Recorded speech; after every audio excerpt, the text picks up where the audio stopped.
ओम श्री कृष्णाय परमात्मने नमः। विद्या विनय संपन्ने ब्राह्मणे गविहस्तिनि शुनि चैव श्वपाके च पंडिता समदर्शिनः। भगवान श्री कृष्णர் இந்த ஸ்லோகத்தில் ஞானி ஒரு ஜீவன் முக்தராக இந்த உலகத்தில் எப்படி வாழ்கிறார், எல்லாவற்றையும் அவர் எப்படி காண்கிறார் என்பதை கூறுகிறார். ரொம்ப முக்கியமான ஒரு ஸ்லோகம், ரொம்ப ஆழமான ஸ்லோகமும் கூட. பண்டிதாகா சமதர்ஷினஹ. பண்டிதாகா, பண்டிதர்கள்னு சொன்னா அறிவாளிகள் அப்படின்னு மட்டும் அர்த்தம் இல்ல, தன்னை பற்றிய தெளிந்த மெய்யறிவை உடையவர்கள். பண்டிதாகா ந அனுசோச்சந்தி அப்படின்னு முன்னாடியே தொடக்கத்திலே சொன்னார் இல்லையா.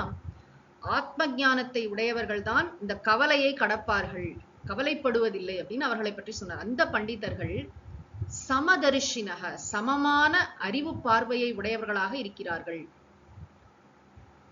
முதல்ல இந்த ஸ்லோகத்தோட அர்த்தத்தை எளிமையா பார்க்கலாம். பண்டிதர்கள் யாரிடமெல்லாம் சமமான பார்வையை உடையவர்களாக இருக்கிறார்கள்? முதல்ல பிராமணே. பிராமணேனா அந்தணர் குலத்தில் பிறந்தவர் அப்படின்னு மட்டும் அர்த்தம் இல்ல. வித்யா வினய சம்பன்னே பிராமணே. வித்யான்னு சொன்னா நன்றாக கற்றறிந்த, அதனுடன் அடக்கம் மிகுந்த. வினயம் அதாவது இந்த கல்வியும் அடக்கமும் சேர்ந்து சேர்ந்து இருக்கும் எப்பயும். கல்வியையும் உண்மையான கல்வி அடக்கத்தை தரும். அப்படி கற்று அதன்படி நிற்கின்ற, அறிவிலும் ஒழுக்கத்திலும் சிறந்த ஒருவர், ஒரு சான்றோர், அவரிடத்திலும் ஒரு உயர்ந்த ஒரு எக்ஸாம்பிள் சொல்றார். அதுக்கப்புறம் கவின்னு சொன்னா பசுமாடு.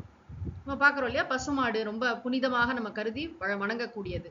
அப்புறம் ஹஸ்தினி. ஹஸ்தினா யானையினிடத்திலும். ஹஸ்தினா யானை, ஹஸ்தினா யானையினிடத்திலும். அப்புறம் சுனினா நாய், நாயினிடத்திலும். ஸ்வபாக்கேச்ச ஏவ. ஸ்வபாக்கேனா நாயை சமைத்து உண்பவரிடத்திலும்.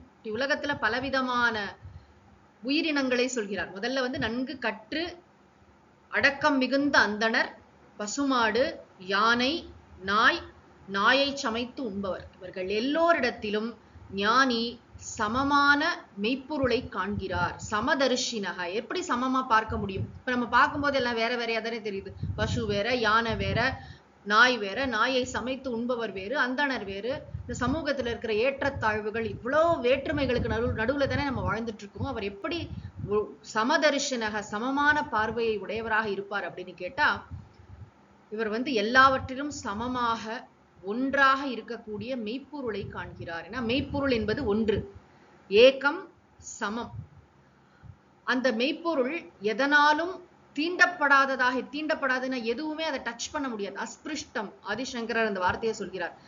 நம்ம பார்க்கின்ற எல்லாவற்றிலும் மெய்ப்பொருள் இருக்கிறது. மெய்ப்பொருளில் தான் இவை அனைத்தும் இருக்கின்றன இல்லையா. நம்ம பார்க்கிற அந்த பெயர் வடிவத்தை தாண்டி அதற்குள்ள உணர்வு இருக்கிறது, சித் இருக்கிறது, சத் இருக்கிறது, ஆனந்தம் இருக்கிறது. அந்த மெய்ப்பொருள் இருக்கிறது. அதனால அந்த மெய்ப்பொருள்ல தான் இவருடைய போக்கஸ் முழுக்க இருக்கும். அவர் வெளியில கண்கள் வேற்றுமையை காட்டினாலும் அவருடைய அறிவு பார்வை ஒன்றாக இருக்கும் தன்மையை, மெய்ப்பொருளை உணர்த்துகிறது. மாறாத மெய்ப்பொருள், அபிக்கிரியம். அந்த வார்த்தையை சொல்றார் ஆதிசங்கரர். 4 வார்த்தைகள் மிக முக்கியம் இங்க சங்கர பாஷ்யத்துல. ஒண்ணு அஸ்பிருஷ்டம். அஸ்பிருஷ்டம்னா எதனாலும் தீண்டப்படாத, அதாவது அதை எதுவுமே டிஸ்டர்ப் பண்ண முடியாது. அப்புறம் சமம், ஒன்றாக இருக்கின்ற, அதான் சமதர்சனம். ஏக்கம், சமமாக இருக்கின்ற, ஒன்றாக இருக்கின்ற, சமம், ஏக்கம். அப்புறம் அவிக்கிரியம், எந்த விதமான மாறுபாடும் அற்ற, சேஞ்ச்லெஸ், அந்த மெய்ப்பொருளை பார்க்கிறார். இங்க ரொம்ப அழகான ஒரு விஷயம் என்ன அப்படின்னா, ஆன்மீக வாழ்க்கையில குறிப்பா இந்த வேதாந்தம் கற்கும் பொழுது நம்ம சாதன சதுஷ்டய சம்பத்தி, விவேகம், வைராகியம்லாம் பெறும்போது தோஷ தரிசனம், எல்லாவற்றிலும் இருக்கிற குறைபாடுகளை பார்ப்பது ஒரு பெரிய வேல்யூவா நமக்கு கற்றுத்தரப்படும். அப்பதான் வைராகியமே வரும். பாருப்பா, எல்லாத்துலயும் எவ்வளவு பிறப்பில் குறைனா எனக்கு அதுல ஒரு கஷ்டம் இருக்கு இல்லையா. துன்பம், பிறப்பு துன்பம், இறப்பு துன்பம், முதுமை துன்பம், நோய் துன்பம், உறவுகள் துன்பம், எல்லாவற்றிலும் இருக்கிற தோஷங்களை தான் ஃபர்ஸ்ட் நம்ம பார்ப்போம். அப்படியே பார்த்துட்டே தான் நம்முடைய அப்பதான் மனசுக்கு வைராகியம் வரும், எல்லாம் பார்ப்போம். இங்க என்னன்னா இது கல்மினேஷன். இந்த ஞானி ஞான நிஷ்டராகி விட்டார், மெய்ப்பொருளை நன்கு உணர்ந்து அந்த தத்துவத்திலே நிலைத்திருக்கிறார். இப்ப தோஷ தரிசனம் இல்ல, சர்வத்திர பிரம்ம தரிசனம். எல்லா இடத்திலும் ஒரே மெய்ப்பொருளை காண்கிறார். என்ன ஒரு ஷிஃப்ட். அதாவது மெய்ப்பொருள் குணம் குற்றங்களை கடந்தது, குணதோஷங்களே கிடையாது. அதுக்கு எந்த குணமும் சொல்ல முடியாது இல்லையா.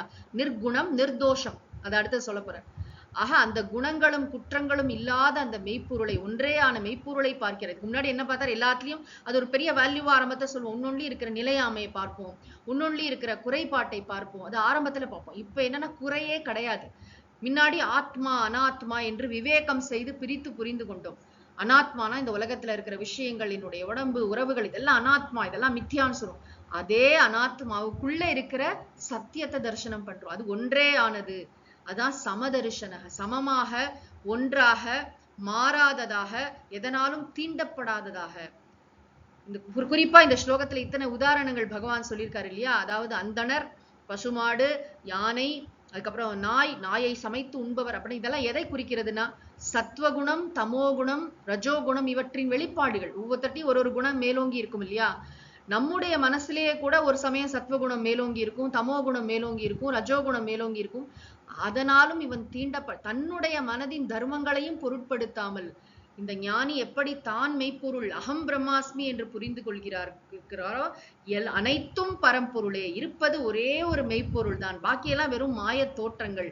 இதற்கு நம்ம அளவுக்கு மீறி முக்கியத்துவம் கொடுக்க கூடாது. முக்கியமா இதற்கு உண்மைத்தன்மை கொடுக்கக்கூடாது, சத்தியம் அல்ல என்ற ஆழ்ந்த தெளிந்த அறிவோடு இருக்காது. அதான் பண்டிதாக சமதர்ஷனக, பண்டிதாகனா பன்மையில சொல்றார். இந்த மெய்யறிவாளர்கள், இந்த ஞானிகள் சமமான அறிவு பார்வையை உடையவர்களாக இருக்கிறார்கள். எப்பேற்பட்ட உயர்ந்த விஷயம் இந்த அத்வைத ஞானம் என்பது.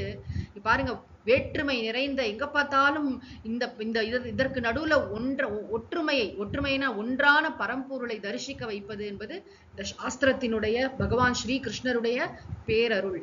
இப்படி ஒரு அற்புதமான விஷயத்தை பகவான் ஸ்ரீ கிருஷ்ணர் நமக்கு அருளி செய்திருக்கிறார். ஓம் சாந்தி சாந்தி சாந்தி. ஹரி ஓம் தத்சத். சர்வம் ஸ்ரீ கிருஷ்ணார்ப்பணமஸ்து.